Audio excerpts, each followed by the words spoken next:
Hi, this is Eric. This is Josh. This is Sean. And this is Caleb. And welcome back to the preeminent Sherlock Holmes commentary series focusing on the 1940s, in particular with the Basil Rathbone in the titular role. Okay, relax.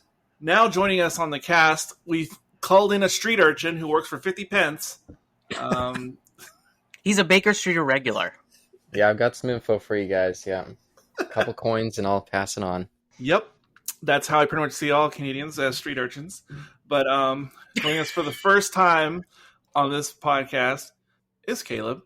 And not only is he a street urchin, but I mean, he's the whole reason this podcast, even though it was fostered in 2016, Jesus.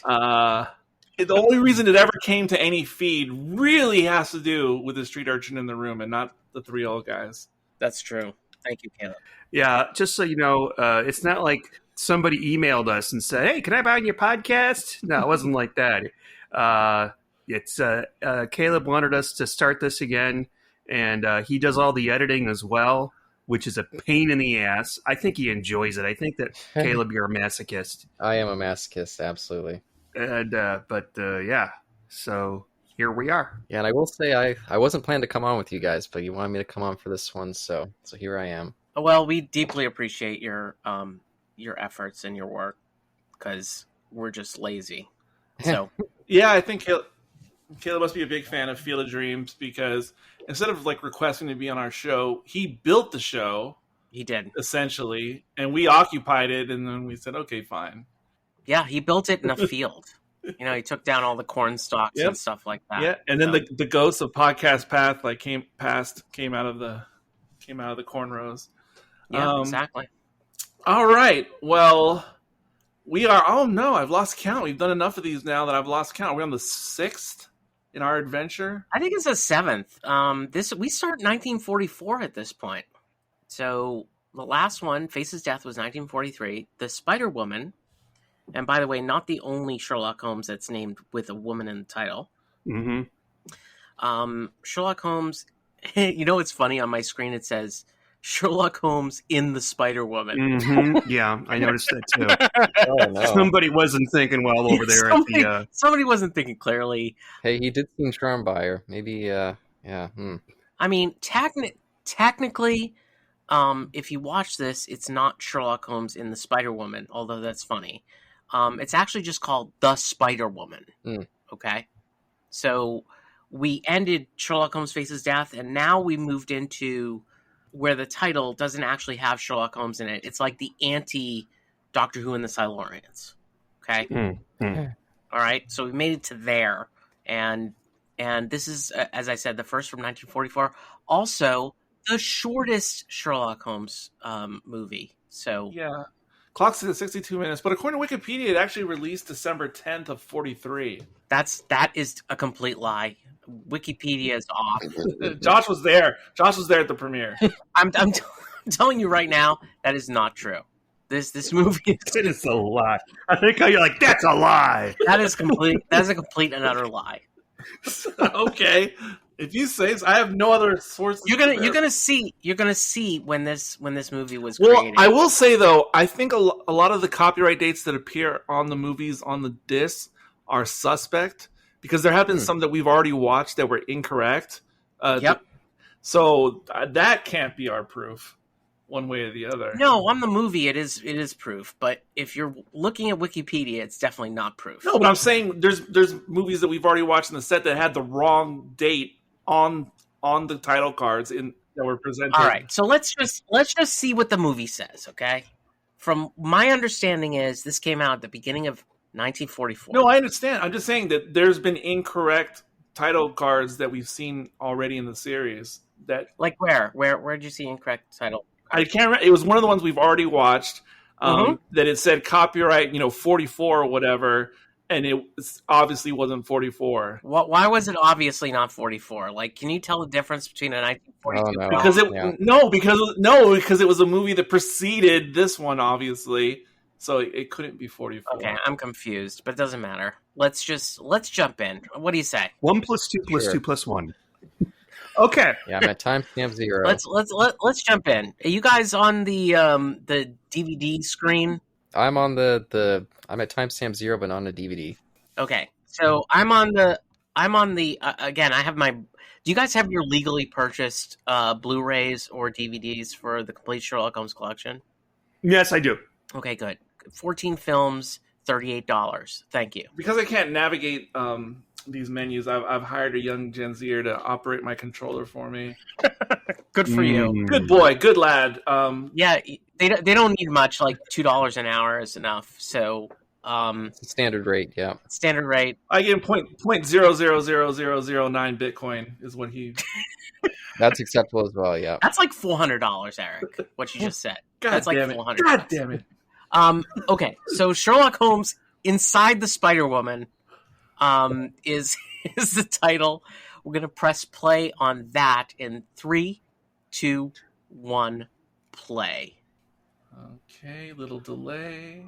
I'm seeing a spinning logo. Yeah, I got a little delay too. Universal. Beautiful Universal logo. Okay, I'm behind already because mine delayed a long It's time. okay if some of us are, Yeah, I just wanted to say, since it's my first time with one of these Sherlock ones with you guys, yeah, I don't really know this character all too well. I used to read some of the books when I was a kid, especially some of the short stories, and I'm actually the most familiar with this 50s series of Sherlock Holmes with Ronald Howard. But otherwise, Oh wow! Really? Wow! otherwise I don't really know the franchise. It's just those two. Wow! That's a very unknown version. I don't know it. What country did that come out of? I'm pretty sure it was the UK, but I think it was filmed in Paris, if I remember correctly. Wow. Yeah, I picked up a DVD set from Walmart many years ago for like $4. It's like the City of Death. Came with 8 films and came with the 39 episodes of that TV series. And I've seen maybe half of those. Wow. I really like that show. By the way, Gowns by Vera West. I just want to mention that. Every time. Every time. Oh, and Roy William Neill, director of Frankenstein Meets the Wolfman. Yes, everything but in the Universal series, everything but Voice of Terror. He directed. This is kind of cool. Yeah, I think someone's gonna die quickly here. Yeah, it's actually like a cat. Yeah, that's kind of scary. And then later It's on, really scary. when they show it, it's kind of fake and funny. It's totally fake. Like it does. You don't see a body leaving the window. You see just the window blowing out. All right. Pajama suicides. So in other words, it happens at night. I think that's what they mean. Is that how you spell pajama? Now, Yeah. Josh, you being the Sherlock expert, Oh, no. this pajamas suicide thing, it sounded familiar. I don't know if that was translate exactly from the books, but it seemed like something that I remember reading. There's almost nothing in this particular version that's from the books except the beginning. The beginning of this, and we'll get to it, and I don't want to talk it through until we get there. All right, where is Sherlock Holmes? He's up in Scotland, right? Okay. Yeah. Fun fact, this was actually filmed on location in Yosemite National Park. Yeah, this is filmed on location in like the Universal parking lot. But Yeah, where's Spock in his rocket boots? Come check on them. the only piece that is from the books here is the final problem. So this is where Sherlock Holmes like dies, apparently. Oh, okay. And he ends up coming back in a show called The Empty House. And a story called The Empty House. And they play on The Empty House here. No, they don't. They don't play on The Empty House here. They play on The Empty House in A Woman in Green. Weird. I don't, I agree with you. By the way, that's the worst water to fish in. I don't think anybody fishes in that kind of Yes. water. Well, bears do. Well, the salmon are running. I feel like that kind of fishing is usually more with nets, than a fishing rod. I can't imagine there'd be too many fish biting in that kind of situation. Also, Holmes figures out that it's not suicides, it's murder, like, just by reading it from the paper. So. Yeah, that's really kind of annoying. I didn't like Yes. that. There is something else from the books that they brought out, and something that I would leave out completely if I was making movies of Sherlock Holmes, and that would be, it's basically Irene Adler. It's all the big detectives have like a quote unquote love interest. I mean, Poirot had the Countess, that he kind of fell in love with, but it was just a fleeting thing. And the same thing with Irene Adler. I had to look her name up. Wait, why would you leave her out? Because when Watson writes about her, like I remember, don't tell me what story. I don't ask me what story it is. I'll tell you. You can tell me. Yeah, I'll tell you. It's like it starts out like Holmes had a fleeting obsession with this lady, blah blah blah, and it goes on for like 2 pages. And like, if memory serves, in the book or in the story, Holmes and Irene, they barely say. I don't even think they even meet for a full 5 minutes, but he's just in love with how she can plan crimes and all that. Okay, all right. Yeah, but so I could see that in context of the character. Go ahead, Josh. all right, so let's take a step back. So the story you're referring to is A Scandal in Bohemia, Yes, which actually is literally the first Sherlock Holmes ever to be published. Okay? It's his first story. And the only Basil Rathbone where they refer to it is a story we haven't seen yet called Dressed to Kill, which is the final one. Wait! I'm so sorry. You've got to explain something to me. Then it's not A Study in Scarlet. Is not the first one? Yeah, I was thinking the same thing. No, it's not. Believe it or not, it's not. Like, Scandal in Bohemia is the first story. Okay. Study in Scarlet is out there, but it's not really. Like, you'll notice that they never made a Study in Scarlet for the Jeremy Brett series. And in the Jeremy Brett series, they actually went one by one through the adventures of Sherlock Holmes. Like, a Study in Scarlet never actually was there. So, well, it wasn't that good in the first place. It was okay. I'm more like. Well, maybe A Study in Pink was a little slightly better. I think Study in Pink was better. But actually, my DVD set does have a version of A Study in Scarlet from 1933. Oh, yeah. I mean, it's there, but it's again, A Scandal in Bohemia was the first one. Okay. What is he doing? And it's funny because my titles say, "What's he going to do with his whiskers?" What he said was waistcoats, which is waistcoats. Oh, okay. I thought it might be a villain from Resident Evil or something. The giant rat of Sumatra, for which the world is not ready. I thought they meant that he had actually literally kept like beard shavings or something. Yeah, I mean he didn't. That was his waistcoats. It's kind of weird. Again, like whoever is doing the subtitles here messes it up in so many different ways. Some poor kid out of Taiwan. Yeah, likely. I don't want them to come and take it all away. I'd be so fucking pissed off. Like, we packed all his shit. Oh, I know. I gave some of it away to Goodwill. And then he, like, shows up at the doorstep. Well, I'm not dead. Whoa, fuck you. Not to mention pretending to be some guy who's just like, oh, that's Sherlock Holmes. He was kind of a loser. He didn't deserve these accolades. It's like, what, was he trying to get punched? Yeah, I mean, the reasoning behind what he did here makes no sense. I know. That's what I was just going to say. Yeah, like, why? I mean, again, like, if you're watching this in the theater in 1944, not 1943, if you're watching this in the like, it's kind of weird that Sherlock Holmes dies at the beginning of the... It's the freaking Impossible Astronaut, you guys. Oh, no. Oh, boy. Well, okay. Not to be the contrarian in the room. Uh-oh. But I thought it was a good opening, even though my perception of it, not knowing exactly what the story was going to be, I figured, this, Holmes kind of wants to go undercover, because he thinks there's a formidable opponent out there. And, and he explains coming up to Watson why he did it, which made sense to me.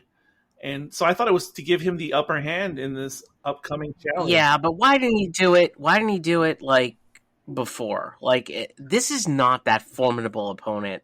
This isn't like Professor Moriarty. We're not talking about like somebody we so actually so says you, but I took it as read in the movie itself, and we're jumping ahead of things, but I took it, yeah, okay, from Holmes's perspective, as he explains, he's facing a female Moriarty in his mind, and so I just went with it as presented in the film, and it's solid to me. But he didn't know that when he, faked his death. He didn't know it was a female.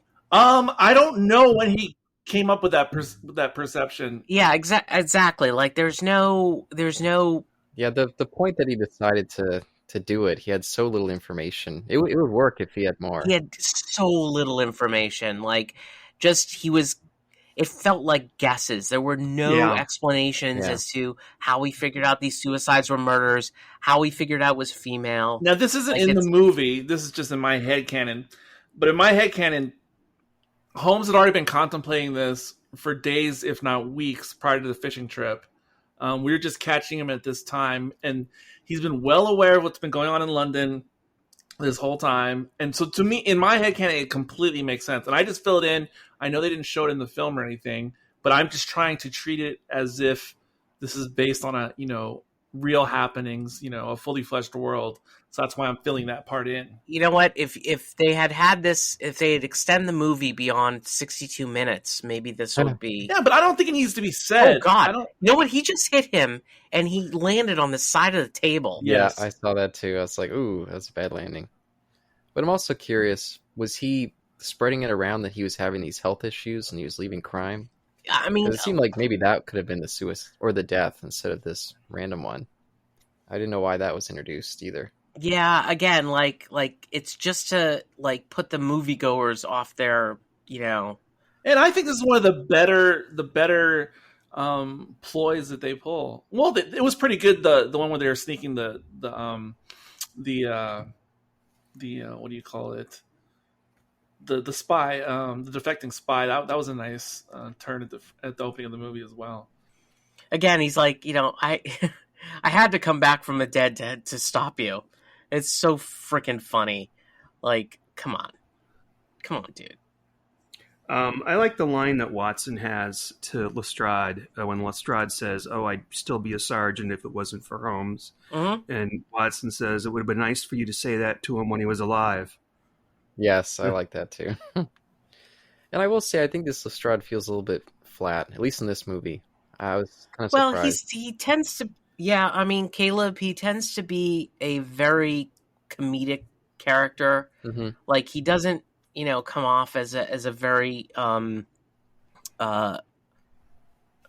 good cop in any of this. He just seems to be kind of jumping to conclusions, etc. And that's interesting. I just remember in the 50s one, he was almost like a Commissioner Gordon, but just a little bit more smug. And I always liked his more bumbling element. This one just seems a little bit more bland, but maybe it's just this movie in particular. It's bumbling. What were we going to say, Sean? I was going to say this. It's interesting that Caleb brought that up because I thought out of all the iterations I can think of, from I think Jeremy Brett all the way through to like Elementary, where he's played by Lucy Liu. Is it Lucy Liu? Lucy Liu plays Watson. Yeah, Watson. Okay, yeah. Oh, by the way, my periodontist sold his business and retired. My new periodontist is Dr. Watson. I gotta say. Okay. And I guess I forgot about Elementary. Yeah, I did watch like a season of that as well. I watched about a season and a half of it. And it didn't suck. I just, for some reason, there was other stuff that we had to watch. Exactly. It seemed like okay TV, but there's so much great TV. If I had to watch that or Sherlock now, I would watch that, Elementary. Oh, yeah. I watched one episode of Sherlock. Yeah. Oh, only one? You only watched one episode of Sherlock? Oh my gosh. Yeah, it was back in like 2011, and I just was like, meh. Wow. I thought I thought it was so much better than just one. I wasn't. I mean, season 3 and I think it was season 4. I don't know. The latter seasons were terrible, but certainly the first 2 seasons were really good. Yeah, I think there just must be something with Stephen Moffat's writing, or me and him just do not jive well at all. So I was not pulled in. It was Mark Gatiss. That's who you didn't like. Could be. Yeah, I'm not a huge fan of him either. I noticed something about the bullet holes in this scene in this movie, because previously we talked about the bullet holes, and in the one movie we had the bullet holes next to the armoire, or not? Is that what do you call it? The desk thing, the armoire. Is that what that's called? So we had those bullets, and then we had the more recent bullets that were by the door. But I think this, in the scene we just left, this is the first time we got to see both sets of bullets in the same film. Because in the previous films, we only saw the one bullets on one wall and one on the other, and now we got to see that they're all there. Okay, so in this scene with Gail Sondergaard, who's absolutely stunning, by the way. Yeah, look at how great she looks smoking. Like that makes me want to smoke. Oh my god, she may be the most stunning woman in the Sherlock Holmes series. Do not concur. But her brother there, Norman, was in the previous episode. He played Clavering. No, certainly the guy who had the weird kind of, everything was being thrown at him and he thought it was a bomb, like the cigarettes. The thing about him, though, the blonde guy, is that he has such a recognizable face that, for me personally, he should have had some type of makeup or something in either film, just differentiate, because he literally looks like the same guy, and he has his face stands out so much that it's so true. It's so true. It's just like, if you were to watch this one after the other, it would have been, weird. He must be the master. Speaking of makeup, Rajni Singh blacked up here, browned up, I would say. But I would say, well, it gets the point across better than when he previously played a different Singh, the Merchant Marine Singh, because he just looked. Because you guys didn't even realize he just uses Singh for everything. Yes, but you guys didn't even realize that he was like, or I don't know if you guys did or didn't realize that he was supposed to be Indian, because he just kind of looked like ruddy, like what's that word? I'm not sure we want to go with ruddy. Yeah. Is that a bad word? I don't know. I don't think know. that's a bad word. What I do know is we're in a casino, you guys. Yeah. And the greatest thing about this is that she said pull it to 19, even though like 16's about to win. Right. All I could think about this scene was if this was made in the 70s or 80s, they would be playing like music that was like, wow, like, Snake Charmer music or something. Oh, fortunately. No. And there's also something I don't understand here. They're playing roulette and he stops the wheel with his hand. That's what they do? Maybe if the ball hits its slot, but yeah, that was a bit quick. Yeah, I'm not in love with that. I don't know why that took place. That's a kind of weird. Again, like this film it feels like it was created very quickly. It feels. Yeah, I agree with that. Okay, it feels like it was created quickly. As far as the Blu-rays are concerned, this is the roughest looking. Like the original film seems to have a lot of issues. Like restoration wise or lack thereof, compared to the ones that we've seen up to this point. And there's no colorized version of this, by the way. There's no colorized version. And then thirdly, going along with it seeming like it was rushed, this seems like it had the most modest budget of the ones that we've seen so far. Yeah, it definitely. Again, like I brought this up earlier, but with this kind of title, you feel like, there's going to be more to this. But, the best part of this is how beautiful she is. And that's about where it ends. There's almost no total value to this particular Sherlock Holmes. I don't fully agree. And it doesn't feel like it was. It feels very much like Pip and Jane Baker wrote this. You're not going to change my mind on this. Yeah, it reminds me of a lot of the Universal Monsters sequels. It feels around the same budget value of the script. I absolutely agree. It feels around the same level of being rushed. Yeah. And like I mentioned, this director directed Frankenstein Meets the Wolfman. One of the better of the Universal sequels, but still in that same vein. Clearly they made 3 films in 1943. Yeah. This was the last one that they made in 43. That's tough. And if you're going to make 3 films in 43, we're talking about like trying to make,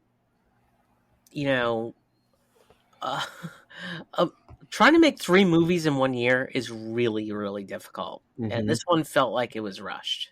And nothing says the year like veils. All the ladies have veils. I don't know why. There you go. When's that going to come Actually, back? the Spider Woman who's wearing a spider web around her face. Really? Oh, there you go. There you go. Yeah. Yeah, and I think it's not just her looks. I think she's got some charm in this role. And I think they do a fine job building her up as a bigger bad than some of the other ones. And you know what's really weird is that Gail Sondergaard, who played this role, she played in another movie around a Spider Woman, and it had nothing to do with Sherlock Holmes. But, oh, really? Oh, that's funny. Yeah, Not surprising for Universal. London Costume Company.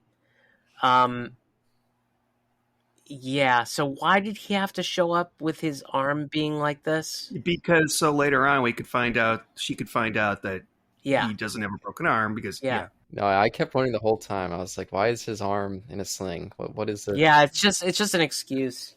By the way, London, Oregon is the capital city for costumes of the world. I'm just going to say that right now. Thank you. You didn't know that. Yeah. Oh, this is great. He's looking at photos. Of the hotel from The Shining, apparently. And the fact is he's like trying to catch her and she's trying to catch him. Yeah, no, this is cool. At this moment, like there's a scene like it says fucking Sun Valley. I also love that teapot where she could just tilt it. It's in its own little like carriage. Oh thing. yeah. It's like, hey, that's some class. It's a beautiful teapot. I will grant you that. Somebody had a what were those called? Chloroform? Color form of Sun Valley. Chloroform is something completely different. Yes. And I was wondering what the Sun Valley was there too. Maybe I missed a beat. I missed a little piece of the puzzle here. What do you mean? He was looking at the photo and it said Sun Valley inside of it, and that would not have been India. Yeah, exactly. Oh, okay. I thought maybe it was like some sort of secret message for her, but I guess just showing the no, it's the falsehood of it. Yeah, but I like this scene of both of them catching each other simultaneously. Yeah. I agree. I kind of agree with Eric. Yeah, I think there's some charm there. But okay, all right. So now we have the little fucking mirror or whatever the fuck it is. I don't think they call it a fucking mirror, but and basically she's putting her fingernails all over it. Oh my gosh! You know what? I'm gonna take these finger marks right here. Yeah. And by the way, the subtitles say Andrea. Her name isn't Andrea; it's Adria. Oh, I love how she spilled that too. Oh man. Oh yeah, this is. Oh! I didn't realize. And then she wipes it down, and he lets her do it. Yeah, and looking right in her in the face, like, oh, okay. Oh no, I'll just excuse myself to the bathroom to do this. But no, he just gives it up. And they both He lets her do it. Well, they both know that each other knows, probably. He knows that she knows that he knows that she knows There that she you go. knows. Yeah. It's like an episode of Columbo. Yeah, it didn't quite play right that moment. I liked the scene up until that. no, but this scene so reminded me, even though I can barely remember it now, the episode of Sherlock, where Holmes meets. Is it Irene? Where he is Sing as well? Did he dress up in the same kind of garb, Benedict Cumberbatch? I don't think he reprised his role from Into Darkness. Benedict Cumberbatch. Yeah, Khan. That's what would have been the name. Yeah. They made him Puerto Rican instead. Razor Ramon. No, I don't think he dressed up, but that's I barely remember it, but I do remember them sitting in a room similar to this with the fireplace, and there was this. See, now I want to go back and watch the episode because I've forgotten so much of it. I just remember enjoying it so much at the time. This same back and forth that they were doing in the Sherlock Moffat episode. God, she is totally stunning. Like, I know I mentioned this a million times, but I am not as transfixed as John. There's been at least 2 ladies prior in the series that I found more fetching, but just keeping it real. Okay, well, we're gonna see over time because many of these episodes will have a female attached to it, and they even make fun of it in Terror by Night, which is coming up. The fact that he's always involved with jewels and mysterious females. It's kind of funny. They kind of make fun of themselves. I'm here for it. I'm here for it. Like how you said that, jewels and mysterious females. Yeah, no, Sean, wait till you watch Cherub by Night. You'll know why I said it like that. Okay. Some call me a cherub by night, but I'm not going to explain why. Not Cherub by Night, Oh. Terror by Night. Oh, I thought you said cherub by night. Yeah, that was it, Eric. It's called It Cherub. was definitely Cherub by Night. I thought it was, and I was looking forward to this. Oh, Oh. that's an old Star Trek episode there. Cherub by Night. That's the one. Okay, word. so we have the guy who played Jack Brady, I think, in Secret Weapon, Uh, and we're gonna see him again. He's like a constant. Oh, he's gonna put Sherlock Holmes to bed right here because we're gonna try to figure out how she sets people up, and like. She doesn't. I mean, she does it with the idea in mind. She already knows it's Sherlock Holmes. Like, it seems like it's a little bit What? weird Why? because, like, It's certainly a risk. That's for it's sure. a risk. It's a massive risk. what is this guy doing again? And I just watched. Oh, you're gonna see. You're gonna see. I watched what this he does tonight. Okay, all right. So he's No, got it's going to be very apparent real he's quick. got something in that case that he has. Okay, Uh-huh. Yeah. King Homunculus. and it might be a living thing. Oh, well. Oh, that's right. So this is like the Sherlock Holmes story, The Sign of Four. You stole my thunder, Josh. Gosh darn it. I'm sorry. I thought you were going to say it's like Attack of the Clones, but I stand corrected. We don't speak of that here. Yeah, save for Sunday. Which one was Oh, it? here comes the scene from Dr. No. Exactly, I Dr. was No. waiting for the big glass sheet between them. Yep, I really appreciated that. I mean, because I love to think now that Dr. No borrowed from this. Can you imagine for a regular lay person audience seeing a fucking tarantula? Oh, this thing creeped me the fuck out. I'm usually not very spooked by tarantulas, but this one. Look at its tail. It looks like it's like its bunghole. Its sphincter looks like it has like little tentacles on its sphincter, and it looks like they're kind of pulsating. Tarantulas have been used in so many movies. I mean, even the James Bond series. I mean, listen to Shake and Not Stirred, everybody. Right. That was the Dr. No reference. Yeah, I kept waiting for Basil Rathbone under glass, looking at it. I don't know if there's glass here because I looked for No, it. No, not in this. In the Bond film. Yeah, it's a dummy. Oh no, I The Bond know. film is glass, but You can tell. Really, it's obvious. This is Holmes is not in bed. I know it's a dummy, and I think it really is a dummy too because it Yeah. just looks like it. It Yeah. looks like maybe they went to Madame Tussauds and took the. No, I love that too. I love that. I thought it was Holmes in the bed initially. And I've been to Madame Tussauds. Have you guys been there? Yes, I have. Just the fake ones. It's pretty amazing. I went to the real one, but it was there. Look at the background. Look at the background. The background of this Looks is such legit. a lot. Hey, I'm buying it. I'm pretty sure this is the same spot that Daniel Craig stood on in Skyfall, or was it Spectre, when he was overlooking the St. Paul's Cathedral. Again, the picture in the background gives it away that it's just bullshit. But Also the real life rooftop from Mary Poppins as well. That's what I was. God, he thinking. didn't have a lot of bullets in that gun. The look on his face is so priceless. Although the alleyway looks like the same one we saw in the Secret Weapon, the other Sing movie, It does look similar to that because where they had the trunk that Holmes, the TARDIS trunk. yeah, it's on the Universal lot. Yeah. It's on the Universal lot. They put him in a trunk that size, but this is now. It's like, well, guys, I don't think anybody would fit in that trunk. Get a pygmy. So they called Todd Browning, and they're like, "Hey, we need some freaks. Do you know any?" Yeah, they called him Deep Roy. I will tell you that in the Sign of the Four, in the Jeremy Brett version of the Sign of the Four, which is a movie, it's not just a regular episode. The pygmy in that was so freaking brilliantly done. It was scary as fuck. I'm telling you right now, it was just I don't know how they did it, but it wasn't Deep Roy. But man, oh man, it was good. Wait, so you said, okay, this is loosely based on Belgravia, and I think I read that entire novel. Belgravia. Belgravia, no. This is loosely based on Sign of 4. Barely. Wait, no. You were mentioning the title of the first Holmes story. That was... Oh, Scandal in Bohemia. Bohemia. Belgravia. Same thing. But which was the actual story that had, like, I don't know if he was a pygmy or just like a indigenous native? Pygmy was Sign of 4. So that was Sign of 4. And that was the one who had, like, the blow darts? Yes. Okay. Yes. Okay. It's been a while. I read that one, but it's been so many years. Yeah. At the end, there's this big adventure sequence, like on a river, if memory serves, or on the Thames.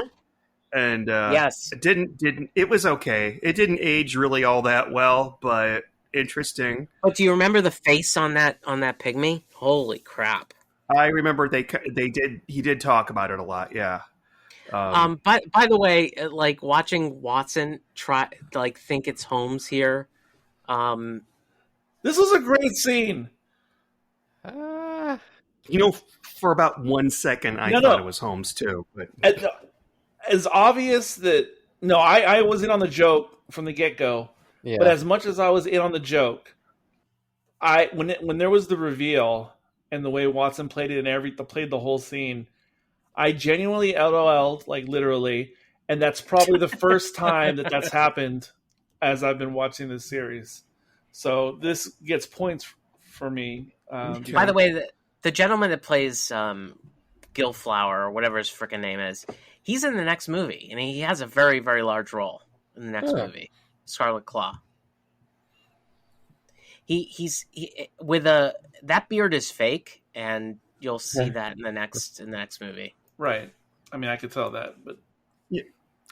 The dark glasses, the preposterous wig. Yeah, Watson's leaning on thick. This poor guy. Yeah. And this character serves absolutely no purpose in the story except for that joke. Because this... No. He's like the spider expert. Yes. Yeah, I know, but he just tells them to go see that other guy. Yeah. Why didn't they just go see the other guy in the first place? They had to pad it with, Yeah, it's just like in Suspiria. For the comic relief. It's completely worth it for the comic relief. Oh, it's just like in Suspiria when they... Yeah, when Susie goes to that old man, he's like, "Oh, I don't know anything about witches. Let me take you to my other friend." Yeah, yeah. And so that they can get in trouble with the other guy too. Like, so, by the way, I want a magnifying glass again. I haven't had one for years, but yeah, it's like this is more NCIS than Sherlock Holmes. Is it? I feel like it is. I feel like they have to go down so many different lines just to get to the real energy of the show. No, but I agree with you. But you say it like it's a negative thing. I see it as a positive thing. Oh, I'm not saying it's a negative. I'm just saying it feels very police procedural. In CSI, Grissom, who's sort of like the head character in that, he is a entomologist or is an etymologist. I can't remember. Yeah, I said NCIS, but I hear you, Sean. CSI. Yeah. How many of those fucking shows do they have? I hear you. I mean, I like CSI a lot. It's one of my favorites. I'm curious for you, Josh. How long do they keep up this set in modern day thing for these Basil Rathbone stuff? Do they ever go back? Forever. Oh, wow. Forever. Okay. Until they end. They're still making them now. Oh, CGI now? Yeah, Basil Rathbone has been dead since 1968, but it doesn't matter. And you know what? What's his face? Nigel Bruce has been dead since 1950. So, wow. Yeah, they're keeping it going. That's really sad. Okay, so I should settle in and get used to... Because, I've been struggling when I'm watching along with you guys. Yeah, there isn't anything... The only episodes... I love how he's filling his flask there. It's so classic. Okay. The only Sherlock Holmes with Basil Rathbone that are of its supposed age are the first two. Hound of the Baskervilles and Adventures of Sherlock Holmes. Yep. The rest of them are all modern. Yeah, they totally updated the title cards for They updated title cards. Sherlock in COVID, and now they have like support the Ukraine effort. Sherlock wow. Holmes and COVID. Sherlock Holmes and the COVID. Yeah, And before that one, it was Sherlock and hashtag Me Too. I would love to see his 90s look when he had like a leather jacket and some nice shades. Yeah, exactly. Like Sherlock and the Pet Rock. and the Asian child was his companion, only for one story though. yeah, you know what? Actually, the Sherlock Holmes when it came back was really cool with the leather jacket and everything, and he had a companion, but it wasn't Dr. Watson; it was Rose. Gosh.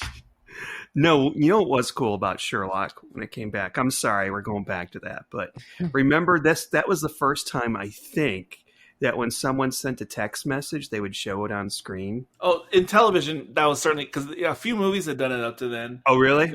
But on television, it was one of the shows. Oh, that kinda definitely. put it, Yeah, put that in definitely. people's mind. Yeah, that was really of the time. Oh, so Adria Spedding shows up with a little kid. Okay, this is to keep the that footprint that they saw going, Right. and also to try to kill Sherlock Holmes here. Which I think is a good scene. This kid's creepy though. This is it. Yeah, he's an incredibly interesting child actor, or is he? Yeah. 'Cause I almost feel like he's someone who's 18 but has like a Gary he's Coleman situation. No. Actually, the real story is he's actually 42. No. Oh, he's- wow. He looks great. He looks like $1 million, but he's actually 42. He plays the pygmy later. He does seem possessed, and I don't mean like in a supernatural way, but like something else is going on here. Yeah, no, He did too true. He did a lot of movies. The most famous movie he was in was The Best Years of Our Lives, Oscar winner for Best Picture, by the way. He was also in the Ma and Pa Kettle movies. Oh wow. He was the one actor that starred in those movies that was in most of them. He's dead now, by the way. He died in like 2007. I used to love those I when I was a think. kid. I haven't seen him in so long. Really? Well, I mean, that would make sense. Even if he's a kid now, I mean, in 1943, like he would have been born in 1933 or 1934 or whatever. When I saw him, I'm like, I'm going to look it up. I want to see if he's dead because I have that fascination Yeah. with like, are these people dead or not? I did too for the longest time, and you know what? The actual actor that lived the longest from this series is the woman in Dressed to Kill, Mm. and her name was Hillary. What was her name? She lived to 103. Oh wow! When did she die? Oh wow. And there's actually a YouTube video of her being interviewed at age 99.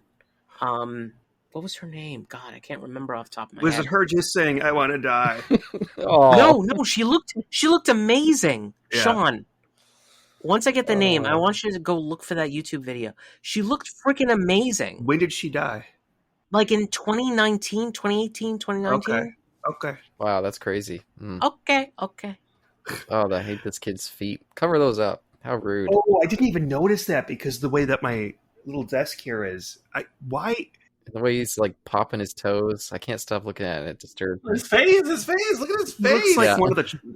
Wait, meet that He grimace. looks like one of the trolls from Troll. He's making me think of Garbage Pail Kids. Like I'm watching it. Totally does. I mean, it's Yeah, he's Adam Bomb. the kid is such a great part of this whole thing is this kid. Maybe the best part of this story. I think Do you know what else it is? I have this feeling like she brings the kid along because maybe it really is her son, and she's probably Oh, like, wow. well, they're not going to pull anything while my son's around. And that was done in a movie, and I can't remember what it was. Well, she didn't claim that he was his son. She was his son, or he was his. Or he was her son. She just says, I'm playing nanny today. Yeah, she claimed that like she was taking care of him for the day. Apparently, he was, and he does this weird hop, which Yeah. is just weird.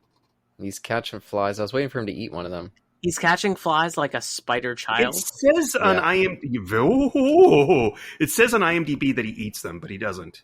No, he doesn't. And he's Renfield Jr. Is he? In what? Renfield, like Renfield from Dracula. In like one of the sequels, or No, I'm just. the eating flies. Yeah. Okay. No, I'm just, yeah. Okay. There you go.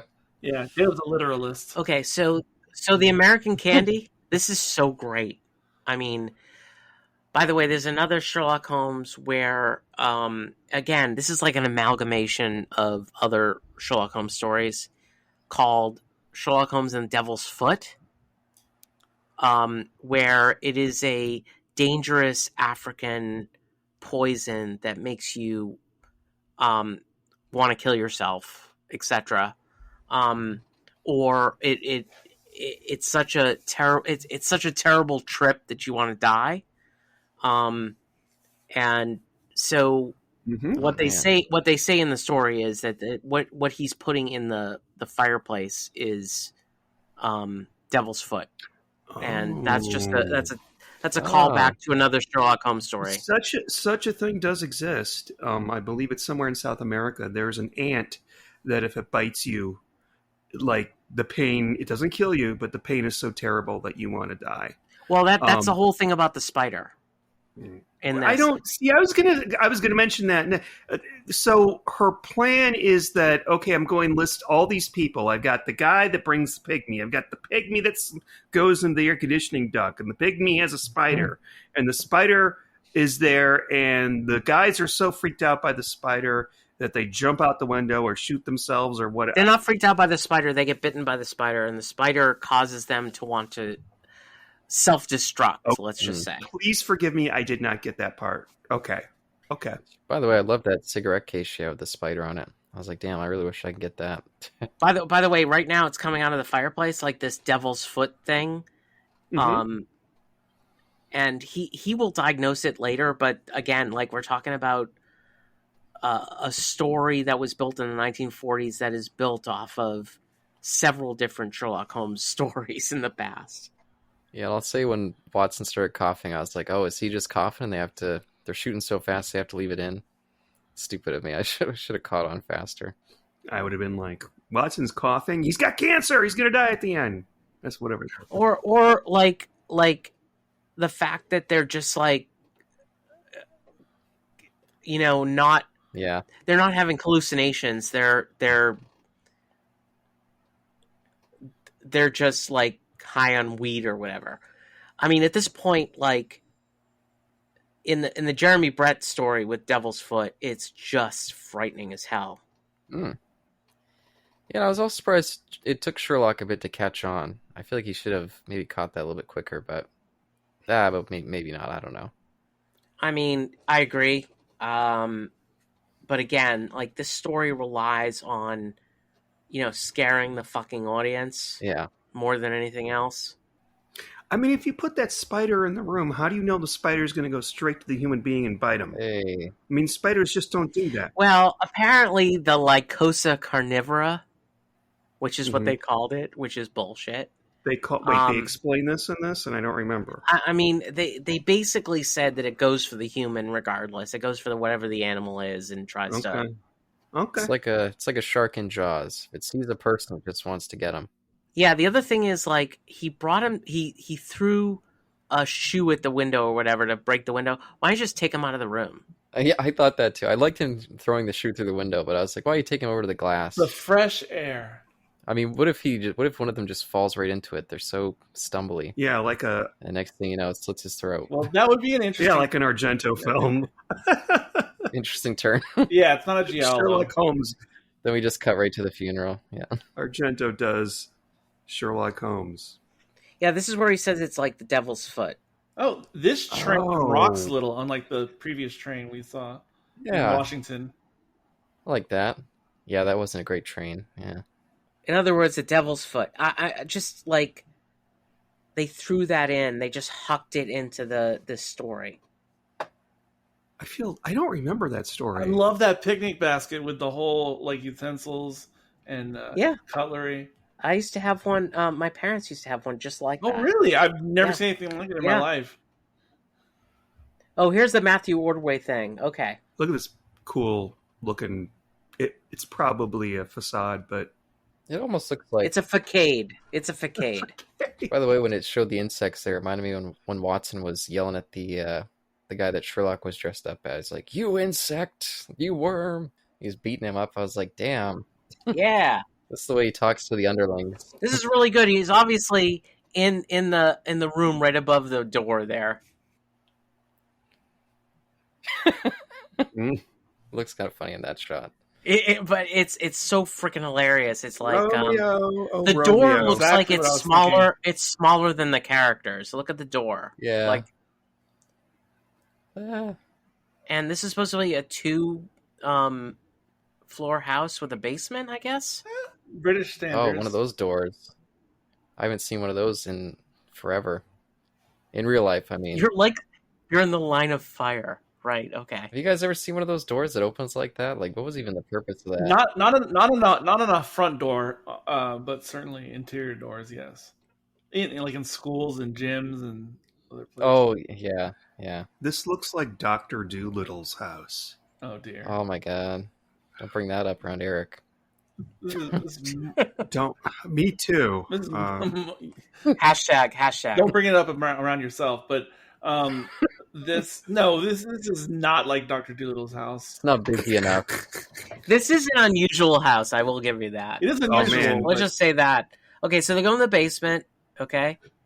And this guy who's claiming to be Matthew Ordway makes like 35 mistakes. Yeah. And they're just obvious to anybody. Yeah, but even though he doesn't actually live here, he could spend all day in his green cathedral. He totally could. He totally could, Caleb. Thank you. Somebody's got to look at that furnace or whatever it is. It looks a little bit. Oh, is that a big... Ooh, look at that worm in there. Any scientist would say these are... Ooh. Okay, so when Holmes, like, catches this guy in his lies, he can't even say the name. It's so funny. Yeah. And These for glass the- cages. The glass Yep. cages. Yeah, for the readers, if you want to keep snakes or scorpions as pets, don't keep them in things like this. And you know what? I'm going to be completely honest. I don't know if a lot of these are terraniums. Don't look like Doesn't it. a terranium have plants and maybe a little bit of water, Yeah. soil? I mean, I wouldn't argue it, quite frankly, because they're really not cages. They're kind of... They're not cages either. Oh, the Mendex flagranti. Guys, try this at home. Ask somebody if they know what the Mendex flagranti means. And it just means you're a flagrant liar. I like how you grab that like that. It's so good. It's so good. The music's terrible. I love this inspiration for Dr. Phlox and Star Trek Enterprise. Caleb, I once again appreciate your words. And Eric's over there making a Star Trek reference. Yeah, there you go. I made it subtle. I didn't want to offend Sean. It was like the first 10 episodes of the Best Picture podcast. You know, this reminds me of Star Trek, that episode where they had the blah, blah, blah, blah, blah. Hey, you know what, Sean? I've never been on a podcast for anything where I don't refer to Doctor Who. So. That's all right. That's okay. That's definitely an affliction. We even do it for Murder, She Wrote, so it's all good. There you go. Oh, good lord. Oh, look out, Holmes. That smoke machine's going crazy. No, but honestly, the slapping the gun out of the hand and then dropping the spider vase on top, I thought it was unintentionally hilarious. It was a good move. It was a good move. Look at the car, too. The car is like from 1928. Here we go. But yeah, the way you did slap it out of the hand, it was just like so dainty looking. Yes. Yeah. You didn't want to hurt the actor. Eric, you can't argue with me that was like a Model T. That was definitely a Oh, Model there T. you go. No, you were actually in the ballpark this time when you said the decade. Usually you're completely way off. Usually I think the Model T comes from like the 1970s. Right, exactly. A tattoo in this era. Wow. I know, and he's got it on his wrist. It's got to Yeah. be painful. Definitely got to be gay. Or some sort of... Poor chap's been dead for a while. Yeah, definitely chaps involved there. Wait, why you does he go. have the tattoo? It's so they can identify that it's Yeah. He's just a it's crazy got his person. initials on You it. know, in the 40s, you can be crazy and you have a tattoo. Was that book supposed to be burned, by the way? What a terrible burn job. Yeah, exactly. That was a terrible burn job. I've had a terrible burn job a couple times. Oh, Really. here we go. Sean, that's another podcast that we should, Yeah. create. But anyway, Not enough I lubrication. want to hear about your Yeah. terrible burn jobs. We've all been there. I got some tips. Oh, no. Yeah, you do, Eric. We know that. Abongo, Lyco, Carniv, Poison, Immune, Little Doggle, Faithful 2. I had an old boss, Don Barnett. He couldn't see well, and I don't know why he never got like good glasses. But when he had to read like on paper copies of stuff that had fine print in it, he had a magnifying glass just like that. So sometimes I'd walk by his office, and he'd be sitting there with the magnifying glass. Yeah, What the fuck are you my nana doing? had a giant one. She'd have to hold it with two hands. It was so huge. It was like almost the size of the page. Oh, really? Yeah, my mother has one. She can't see for shit. Yeah, sadly, So she she's got one. sadly she passed one day, midday, looking up at the sky. Oh, that's horrible. Yeah, R.I.P. He's gonna ring up the local police again. Okay, we have to talk about this. Okay, so he's gonna in the door. He has a mini skeleton. They killed the little boy, the flycatcher. See, if only this was made by William Castle. It was definitely a little boy. Skeletons. This is obviously a cardboard cutout. Okay. It looks like something you'd put up for Halloween. There you It's not a go. But cardboard cutout. No. This looks is. legit. This looks legit. No, it's a cardboard cutout. Look, you can see No, the the next- great thing. Oh, No, yeah. the great thing about this is that Watson actually Okay, it's a cardboard provides Yeah. provides Oh yeah, it's a cardboard cutout. Shit. cutout. Have you ever noticed that before? No, It looked 3D earlier. it did. No, Watson is providing value right now. He's like, no, that's not an adult. That is not a child. Mm-hmm. Using some of his doctor skills. And when he provides value, it's so good when he provides value. It's kind of like the needle, thrust into the whatever in our last story. Yeah, thrust into Holmes at the end of the adventure. Yeah, Yeah. that's interesting because usually when I think of something providing value, it's like Costco.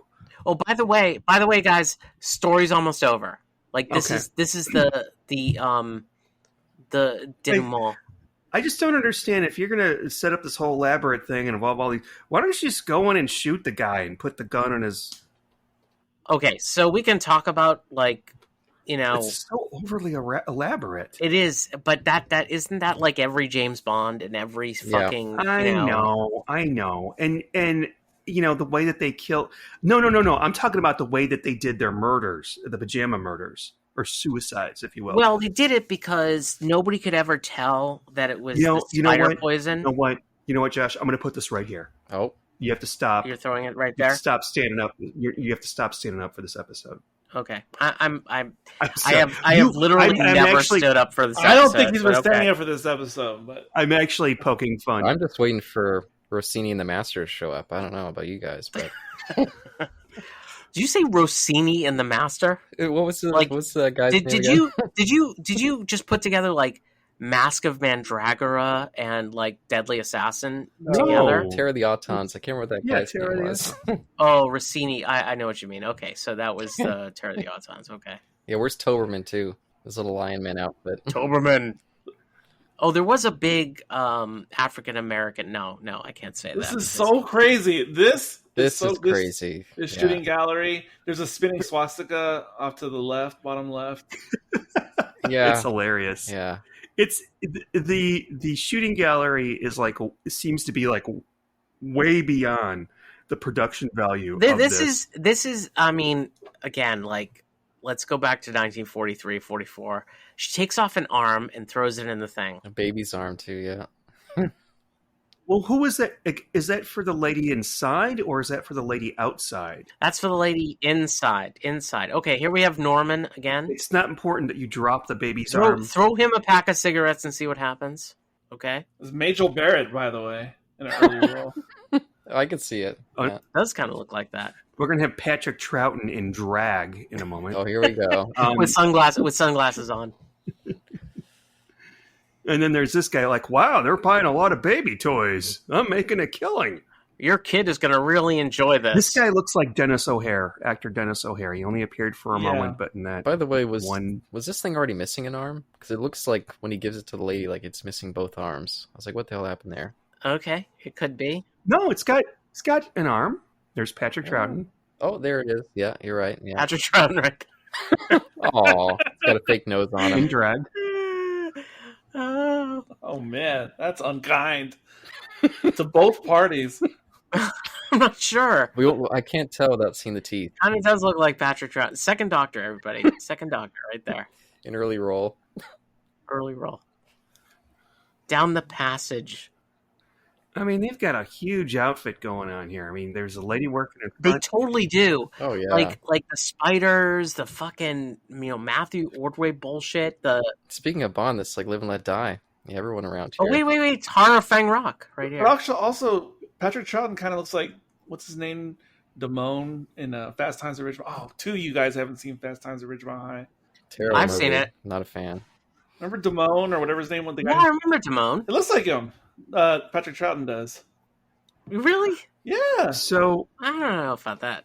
I Okay, so we're in the love back, this. apparently. So we control the back of this thing, and we only see the pygmy briefly here, which is sad. Is that sad? Or... Maybe for the best. It does maybe look like it's some more darkening up the skin routine. Oh yeah. I have no. Well, you know what? I actually have a book that reflects on these stories, and there's a great shot with the pygmy in that book. Oh, from this? From all these movies, like a book about the production. Well, that's interesting. Yeah. Mm. It is. It's really cool, actually. He makes I love a his hat, comment, by the though. way. Oh, sorry, Sean. Oh no, it's all good. I like his hat too, but it must have been awful hot.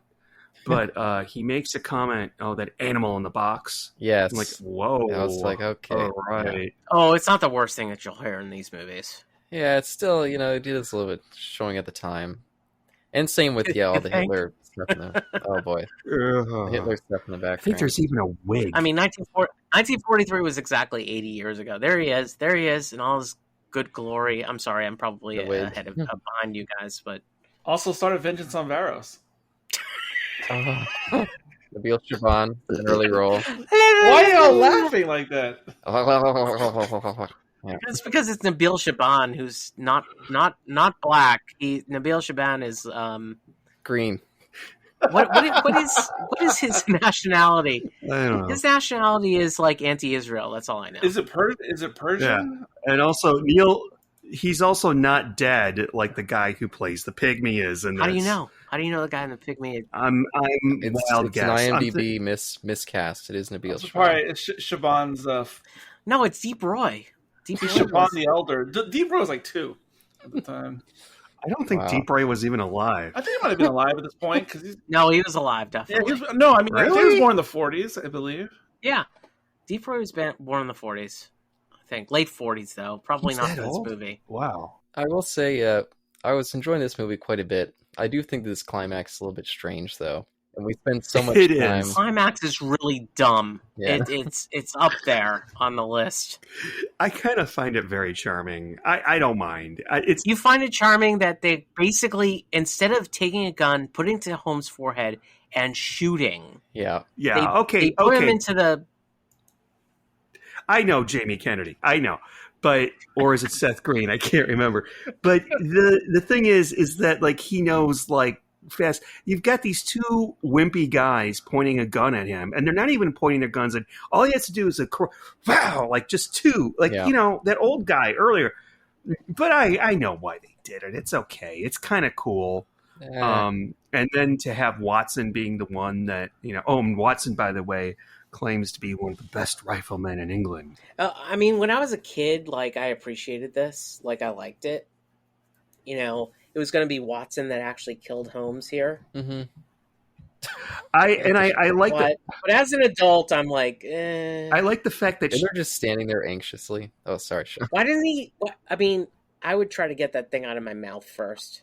I like the fact that the ringmaster here, the main villain, is a woman telling all these men what to do. I think that's kind of cool. Yeah. You never saw that in a Bond movie. Octopussy. Do you? Well, I guess not Octopussy. The World Is Not Enough. This is hilarious. This is fucking hilarious. Let's put all our archetypes on. Which one is that supposed to be? I mean, it also assumes it's a real bullet that he's firing. Yeah. Well, even if it's like a pellet gun, I feel like it would still hurt pretty damn bad. Listen, it might hurt, but it's not going to kill him. I'm so stupid. I never even thought of that. And they have him facing the You're wrong way for his right. heart if it's...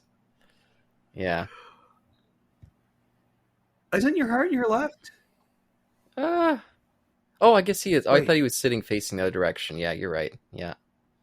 It kind of reminds me of one of the Saw movies where they have a bunch of people on like a Yep. With the shotgun. carousel that goes around. Yes. Yeah. Which of your employees will you shoot? Which will you save? Oh, God. That's when I started to hate that franchise. It's like, oh, let's help this one person by killing like 10 people around him. That'll help him make the right choice.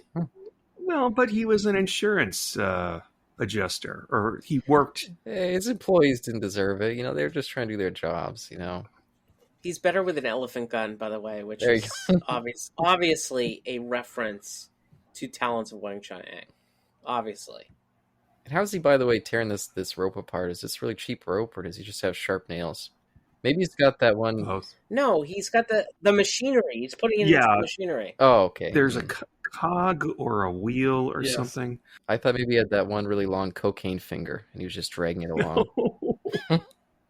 Yes, lead press on nails. Oh, by the way, like the funniest part of this is that like somehow Holmes gets the gong back into into the Hitler. Yeah, he moves quick. That Holmes moves like lightning. Does Hitler have little hearts in his eyes? No, but the gong is there. Oh, then he's right there. Yeah, he moves quick. This guy. I replaced the gong. It's the worst line in any Sherlock Holmes. Yeah, not a very good quip. Yeah, even Brosnan wouldn't deliver that quip.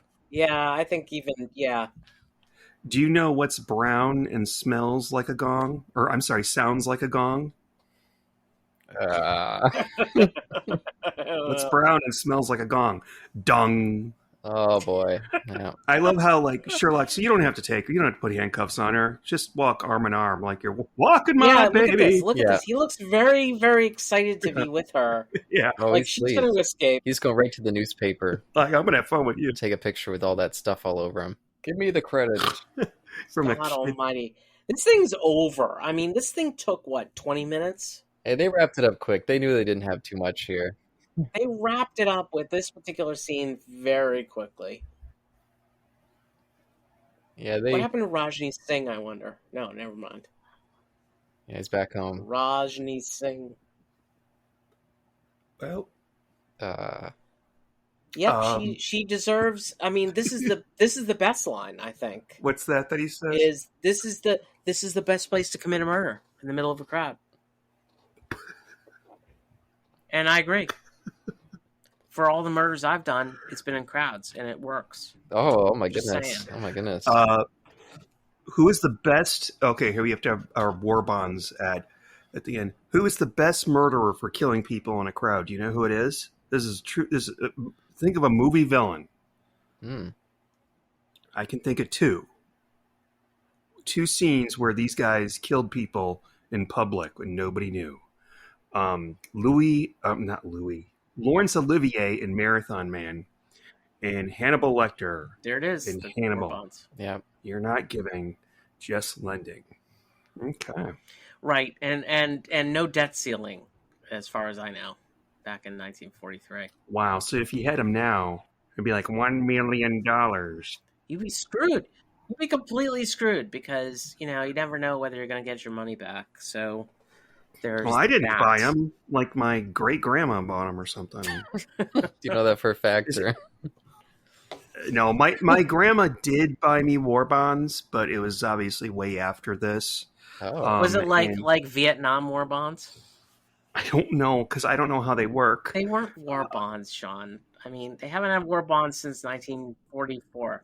I think she called them war bonds because, but she obviously, I think she went. But they were actually Series EE bonds. I don't know. I don't fucking know. She would get them for my birthday from the bank. Every birthday I would get one. Yeah, and dude, then after...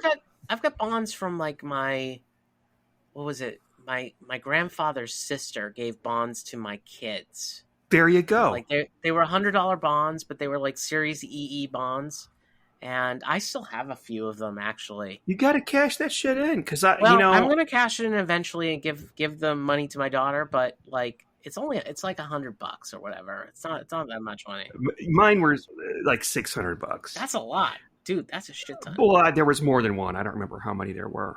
Anyway, Sherlock Holmes in the Spider Woman. Did you find that Sherlock Holmes was in the Spider Woman in this one? I noticed that right away. Yeah. Hey, they saved that for after the movie. That's his conjugal visit.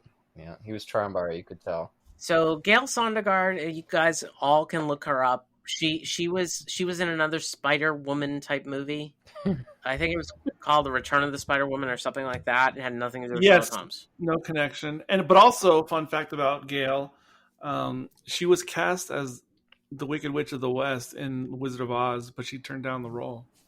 Oh, wasn't bad for her career. That's too bad because she would have been great. Instead, she got stuck to a Universal sequel. I mean, she's totally 40s hot. You know what I love sometimes, Josh, the way you say things about the film that we just watched. It's kind of like I felt exactly like you're like a Boston version of Joe Bob Briggs. So that's Gail Sondergaard. I don't know who Joe Bob Briggs is. So you will. You're gonna have to. You will. Yeah, Gail starred in a bunch of films from the 1940s. You may remember her from So and So. Yeah, you got to check. Bob Briggs out. Bob Briggs is sort of like a Elvira. Like what? Yeah, that's weird. Yeah, he's a horror movie host. Much less hot. Yeah, but like, yes. Imagine like those. Does he have big breasts? No. Imagine old, medium size. No, but imagine those old cable access or old local station. Yeah. People like introducing the movie and like that Elvira thing, and that's what Bob Briggs does. And so you're like the Massachusetts Elvira. Yeah. So basically, like that's the full part of my like broadcasting career is that I could be a C-level cable access announcer. Sure. He's not C-level, sir. He's like A- level, but he's got a show. He's got a show on Shudder. What he does is he starts out. He's got Darcy the Mail Girl, which is this like former porn actors with big boobs, of course, and they sit on a set that looks like it's in a trailer park or like it's obviously a set though. And he meanders like they're talking about the movie The Babadook, which is on the last week's for Mother's Day. And then he'll go on, he'll like ramble on about something or other, and he just goes off the point all the time. And then and then he says the rundown before the movie starts. He's like, okay, there's 8 dead bodies, 3 breasts, 4 buttocks. There's fingernail fool, stapler foo, because like kung fu, like, axe foo. And then he starts the movie, and then every 20 minutes or so, it comes back to him, and he's like, by the way, that's, Susie Cream Cheese playing Lorraine. You may have seen her in... Yeah, I remember Susie Cream Cheese. I remember her. I actually got that name. She goes great with Bobby Bagel. and Sydney Locks. It doesn't do well in the sun, though. I actually got that from Sydney Smoked Salmon. I got that from a judge. He was reading the style of case. Okay, cause number, blah, blah, blah. So-and-so versus Susie Cream Cheese and everybody. And I started laughing in the corner. And you had every reason to laugh because that's just silly. Because the guy was just bored. He's announcing... Susie Cream Cheese. Susie Cream Cheese. Yes. Well, that was the Spider Woman, you guys. So, right. What'd you guys think? Like, you guys clearly liked it more than I do. Yeah, I think so. Yeah, I think it was okay. It definitely had its weaknesses, and it felt really thin. Especially that it feels like they didn't even have much confidence with the runtime they gave it. No, they didn't. But I think there was some charm to that villain. So, I mean, generally we rate the film, and why should this be? We usually use something to rate the film.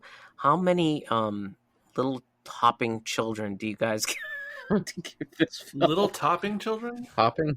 Little hopping. Hopping children. Am I like mumbling my words? No, I don't know. I just think topping children sounds a little illegal. Listen. This is not a Jeffrey Epstein podcast, okay? Oh, okay. Yeah. Anyway. I won't even make my joke now. Yeah, oh boy, let's move past this. Wow. Hopping kids. Yeah, hopping children. Hopping spider children. How many hopping spider children do you give the Spider Woman? Hopped up on sugar. I don't know, but I want to see a movie with actual hopping spider children. Oh, there is a movie with that in it. It's called The Mist. Of course there is, Sean. Yeah. Spider Baby. Yeah. Let's start with Caleb. Caleb, how many hopping spider children with fake candy bars that have shit in between the foil and the wax? That's Devil's Foot. I think it's a solid 3. 3. No, there's enough here. It's pretty damn watchable. It's watchable. I like that. I like watchable. Sean, what do you think? Is it watchable? I agree. It is watchable. It's not a piece of shit. As a detective story, as a mystery, however, it completely fails. Yeah. Like, failure. The worst episodes I've seen of Murder, She Wrote are better as detective stories than this is. I mean, I would say basically that Time of the Ronnie is better than, say, Orphan 55. But okay, go. That's good. That's good. Okay. So, It's good. Terrible mystery. Great kind of adventure story, though. It reminds me, this whole thing about the spider supposedly bites them and they jump out a window or they shoot themselves. Right. Okay, whatever. I was thinking it might be a little bit something like they did in Young Sherlock Holmes. I know that's not officially canon, where there's a hallucination and the old guys, and they're all old guys, they just like run out in the road and get trampled by a horse or jump out a window or accidentally stab themselves. Yeah, I mean that's the whole Devil's Foot thing. That Yeah. I mean the original was the Devil's Foot that had that kind of approach. I enjoyed watching this. I even enjoyed the end, which makes no frickin' sense. It's basically a film, you'd go to see in the 40s. Maybe it was like a double or triple feature with some sort of like with like Tarzan or It would have to be because like 62 minutes is pathetic. Yeah, or a Universal monster picture. It's the type of thing that I wish they still had today. But if the movie It is any indication, you probably couldn't hear half the shit they were saying in the movies because the kids were so rowdy, on a Saturday or Sunday afternoon while the moms and dads were at home having in flagrante delicto. I'm sure that was happening in 1943. During It? Like chapter 2 or 1? Or Oh, no, the original made-for-TV version. There's a scene, a scene where they go to the theater, and the one kid played by either Jamie Kennedy or Seth Green, I can't remember which, and I'm being totally serious. Seth Green, yeah. Seth Green. He's got that thing about the werewolf, and they show a werewolf, and the kids are just shouting in the theater, throwing popcorn all over the place. Yeah. Lots of Seth Green like references in this particular podcast. Who was it in the Austin Powers movie? Was it Jamie Kennedy or Seth Green? Seth Green again. Yeah. No, it was Seth Green. It was definitely Seth Green. I get them mixed up. And now he's playing Howard the Duck. Yeah. Oh, good lord. I wish I didn't know that. Thank you, Caleb. Eric, how many So wait, I'm sorry. I'm going to give it Go ahead. 3.5 There you go. hopping vampire children or whatever it was. Okay, cool. Eric, what do you think? Here we go. I am giving it Gird your loins. Oh boy. 4 Oh. junior salticids, Oh. as they're called by their scientific name. So Salticids. yeah, that's what the class. Is that hopping children in Latin? Hopping spiders are called salticids, so the junior salticid. Oh. Ooh. Seems like a different unit of measure here. I don't know if Yeah, this is like a Wikipedia know. version Yeah. of what we're talking about. Actually, Google didn't have much for me. It was ChatGPT for the win on this one. Oh, there we go. Of course. You know what? From now on, we're only going to do our Sherlock Holmes episodes with ChatGPT as a commentary. There you go. Yeah, Bob Briggs has the mail girl. I have my buddy GPT. So I'm giving it 4, honestly, because of the Basil Rathbones we've seen thus far, this has been my favorite. Oh, really? Yes, really. That's cute. That's why I didn't really like you crapping on it all the way through. That's okay. You're being real. But I'm being real right now. And Okay. even though it had, it seemed like it had the lowest budget and it had, the lowest production values of the ones we've seen so far. Despite that, though, the script and story felt surprisingly modern to me. Again, compared to the ones we've seen for the most part, I was like, wow, this could have been like 20 years ago or whatever. Like it could have been produced, and it had a modern flow and pace, which really, really surprised me. And you guys, or there was many comments about it. Oh, it's being so short, so short. By comparison to the ones we've seen previously, part of the reason I didn't like them as much, running time aside, the other ones felt like they were stretched too thin. Not all of them, but in general, they felt like they were stretched too thin. They didn't have enough to work with. And it seemed like the stories, like they didn't have enough to support them. Where this, I felt like there was something engaging, like every beat of the whole thing.